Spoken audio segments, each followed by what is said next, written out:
I'll go slow so you can understand. Okay, for me, the mystery of health began when my son, who is now 22, he was born with the congenital issues, and he had what you call polyurethral valves, which means the urine goes backwards. I didn't know then that he also had a hole in the heart. 3 years back, my whole world turned around because he didn't show any symptoms of illness. Because we look for illness and then we say, if you got symptoms, that means that you're not well. Really? I lived with my son for 18 years without knowing he has a hole in the heart. And for me, there was still no symptom. It just happened that I took him to a doctor because he needed to go to Montreal to study. And that was the first time that the doctor was checking him. And the doctor just put a stethoscope on the chest and jumped. And I wasn't there, thankfully, in that room, or I would have given him a box. So, my husband and Arjun were there with this beautiful, amazing doctor. I never saw him again. I'm a little angry still. And I believe he jumped up from his chair and said, I have a good news for you. I can save your son. He's got a murmur in the heart. That means, you know what it means. He can die. I don't know who can hear that your son can die, that too if he's 18 years of age. So I was sitting in my car and my husband calls up and says, you know what, I don't know what's happening here. Here we're thinking of sending him outside the country to study and broaden his wings and spread his wings around. And here the doctor tells me we don't know whether we'll see tomorrow. And my journey began from carrying him to the hospital, and the doctors telling me that each instrument wasn't good enough to tell me how big the hole was. Yeah.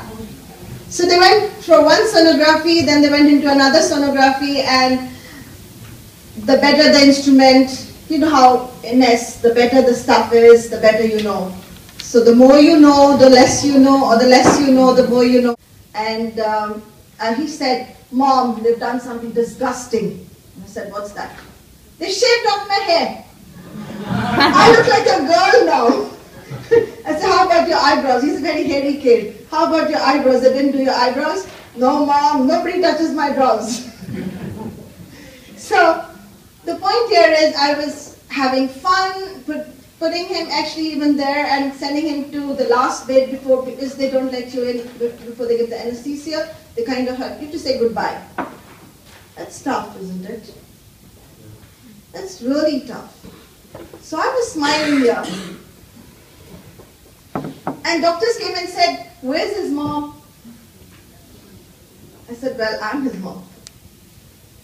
So you know, structurally, conditionally, when someone is unwell, how should your face be? You should have no smile on your face. Do you know what that does to your body? Okay. Actually, when I was told today that mind screens and I've done a lot of work, but I'm going to carry it through with my heart. Is that okay? Yeah, useless with clickers, but... So I wonder what stress caused this hole in his heart. And I started investigating. And to my utter surprise, the story that unfolded for me, unfolded my life in front of me. If you look at the word heart, there's art in it, there's ear in it. What you hear is an art, and it can hurt. Well, it's a story of my grandmom from my father's side, and her sister who were very, very close to each other. In fact, they were inseparables. You've heard of Pakistan and India, haven't you? Mm-hmm. And you know what happened in 1947 when India and Pakistan got separated?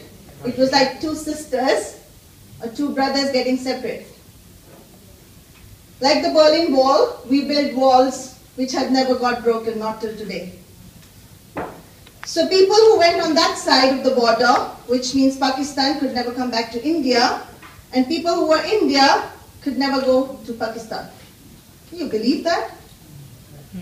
Forever you don't see the people that you loved. And these two sisters were inseparables. And then happened the war. And then happened the separation. And do you know, I am actually married to my father's side, my grandmother's side.